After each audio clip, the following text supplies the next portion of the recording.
महाराष्ट्रात 5 महिन्यात 1 कोटी मतदार वाढले. देशभरात बनावट मतदान. राहुल गांधींचा निवडणूक आयोगावर गंभीर आरोप. कर्नाटकातील एका मतदारसंघात 1 लाख मतांची चोरी झाल्याचा दावा. आरोपांबाबत राहुल गांधींनी एक शपथपत्र लिहून त्यात बोगस मतदारांची माहिती द्यावी.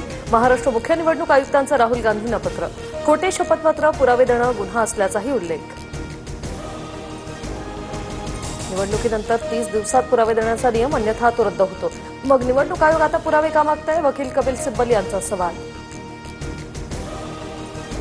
भाजप आणि निवडणूक आयोगानं मिळून मतं चोरलीत. बनावट मतदानामुळे निवडणूक आयोग सीसीटीव्ही फुटेज तसंच डिजिटल मतदार याद्या देत नाही.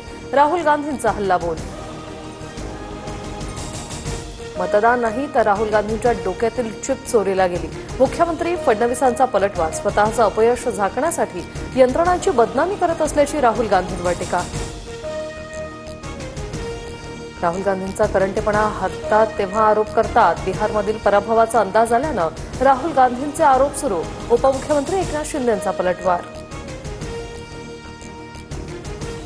राहुल गांधींच्या निवासाने इंडिया आघाडीची चर्चा. निवडणूक आयोगाच्या यादीतील मतदान घोळाचे फोटो मित्रपक्षांना दाखवले. आकडेवारीची माहितीही दिली.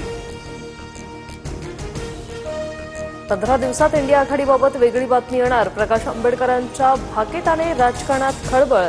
शरद पवार पूर्णपणे भाजपचे हस्तक असल्याचाही निशाणा.